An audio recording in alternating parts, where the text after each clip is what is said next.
Salut à tous et bienvenue sur la chaîne. Je m'appelle Émile Garnier et ici, on parle de voitures sous tous les angles, entretien, astuces pratiques, fonctionnement des moteurs et bien plus encore. Si vous voulez mieux comprendre votre véhicule et éviter les erreurs coûteuses, vous êtes au bon endroit. Pensez à mettre un j'aime, à vous abonner à la chaîne et à regarder la vidéo jusqu'à la fin. Vous y trouverez des infos vraiment utiles. S'il n'y a pas de soupape, partons de loin. Pourquoi un moteur a-t-il besoin d'un déphaseur? Déphaseur? Tout d'abord, bien sûr, modifier la phase de calage en fonction du régime moteur. Plus précisément, non pas la phase elle-même, elle ne peut pas changer de largeur, elle dépend de la forme de la came de l'arbre. Came, mais son déplacement pour un meilleur remplissage des cylindres. On dit souvent que la tâche principale du régulateur de phase est précisément celle-là. Disons qu'avec le régulateur phasique, la voiture tire mieux dans les bas régimes et se conduit mieux dans les modes de puissance. Toutefois, il s'agit là d'une idée trop simplifiée du principe de fonctionnement du système de changement de phase. En fait, tout est un peu plus compliqué. Comme vous le savez, les arbres à came des moteurs sans système de changement de phase sont un gros compromis. Plus précisément, ils sont généralement au nombre de 2 s'il y a 16 soupapes, mais cela n'a pas d'importance. Ce qui est important, c'est que pour un régime de ralenti stable, les soupapes d'admission doivent être ouvertes et fermées le plus tard possible, et les soupapes d'échappement, au contraire, doivent être fermées tôt, bien avant le point mort. Ce mode de déclenchement n'est optimal qu'au ralenti sans charge, et dans tous les autres cas, les soupapes d'échappement doivent être fermées plus tard. Si le moteur utilise des déphaseurs à l'admission et à l'échappement, il modifie la position des deux arbres à came, mais si le phasique est unique, il est presque toujours règle sur l'admission et non sur l'échappement. Et c'est précisément parce que l'échappement n'a pas besoin d'un réglage précis, les soupapes d'échappement s'ouvrent et se ferment. Presque toujours tardivement, sauf au ralenti. La vitesse de ralenti n'étant pas aussi importante, un réglage grossier du calage peut être effectué en ajustant uniquement les temps d'ouverture et de fermeture des soupapes d'admission. En revanche, en mode de charge partielle ou complète, un réglage beaucoup plus précis de la phase est nécessaire, et seules les soupapes d'admission peuvent être réglées. Les soupapes d'échappement, comme nous l'avons déjà appris, seront toujours réglées pour s'ouvrir et se fermer tardivement. Nous ne nous étendrons pas sur la différence entre pleine charge et charge partielle, nous nous contenterons de souligner qu'il existe une légère différence entre ces modes, et que la responsabilité du déphasage incombe uniquement à l'admission. Mais dans tous les cas, un seul déphaseur sur l'arbre à came d'admission suffit pour assurer un fonctionnement plus ou moins optimal d'un moteur à essence. La possibilité de régler plus précisément le déphasage n'est toutefois pas la seule fonction du déphaseur. La deuxième fonction est la suivante. À vitesse moyenne et à charge partielle, le contrôle de la phase d'admission ouvre la soupape d'admission beaucoup plus tôt que dans les autres modes. Les soupapes d'échappement, comme on s'en souvient, se ferment tardivement dans ces modes. Il en résulte un chevauchement des phases, lorsque les soupapes d'admission et d'échappement sont ouvertes en même temps, ce qui fait que les gaz d'échappement parviennent partiellement à la partie air frais. Cela vous rappelle quelque chose? Oui, c'est exact, c'est ainsi que fonctionne le système de recirculation des gaz d'échappement, le système de recirculation des gaz d'échappement alias EGR.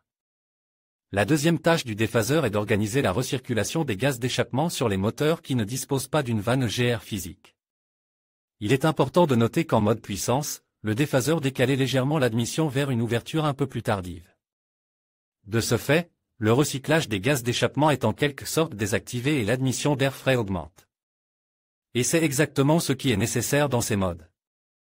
Il s'agit d'une solution technique très élégante, qui permet de mettre en œuvre de manière peu coûteuse et fiable la recirculation par chevauchement de phase sans utiliser de mécanismes supplémentaires, tout en rendant le moteur plus réactif et plus économique. Cela fonctionne très bien, à condition de ne pas violer les subtilités de la dynamique des gaz fournis par les ingénieurs. Dynamique des gaz et effet de balayage. Que arrive-t-il au gaz pendant la course d'admission à bas régime et sous faible charge au moment du chevauchement des phases? Le piston descend, une dépression se crée, l'air frais et une partie des gaz d'échappement sont aspirés. La vitesse de ces flux n'est pas trop élevée. Mais à grande vitesse et à forte charge, la situation est un peu différente, en raison de la vitesse élevée du flux d'air dans le collecteur d'échappement, une sorte de piston d'air, se créent les gaz d'échappement qui descendent rapidement le long de la sortie. Créent une zone de raréfaction derrière eux. Cela crée ce que l'on appelle l'effet de balayage, par lequel la raréfaction accrue permet à un peu plus d'air frais d'entrer dans le cylindre par la soupape d'admission. Et en mode puissance, c'est parfait. Imaginons maintenant ce qui se passe lorsque quelqu'un retire inconsciemment le convertisseur catalytique qui, dans les moteurs modernes, se trouve très près du collecteur d'échappement ou directement dans celui-ci, s'il s'agit d'un convertisseur catalytique. Le convertisseur catalytique réduit non seulement les émissions d'oxyde d'azote NOx et d'hydrocarbures imbrûlés dans l'atmosphère, mais il crée également une contrepression qui maintient l'effet de balayage dans des limites raisonnables. Si le catalyseur est retiré de l'endroit où il devrait se trouver, la dépression est trop forte et trop durable. La soupape d'admission est déjà fermée et aucun air ne peut y pénétrer, mais la raréfaction anormale l'exige. Et l'air n'a rien d'autre à faire que d'aspirer l'air du carter directement à travers les segments de piston, qui sont au moins peu, mais qui fuient, au moins en raison de la présence de verrous sur les segments de compression. Et l'air du carter n'est pas vraiment de l'air, mais des gaz de carter, qui contiennent beaucoup de brouillard d'huile. En gros, c'est de l'huile qui commence à s'envoler littéralement dans le tuyau. Plus les segments sont usés, plus la détérioration de l'huile est importante et, après le retrait du convertisseur catalytique, elle peut passer d'un niveau presque imperceptible à un niveau catastrophique. Que faire? Nous avons déjà expliqué pourquoi le retrait du catalyseur peut augmenter la consommation d'huile. Ils ont précisé que la raison réside souvent dans l'absence de contrepression créée par le convertisseur catalytique. Ils n'ont pas abordé ce sujet en détail, mais on note que cette conséquence désagréable est parfois évitée en installant des pare flammes ou d'autres dispositifs qui créent un obstacle pour les gaz d'échappement.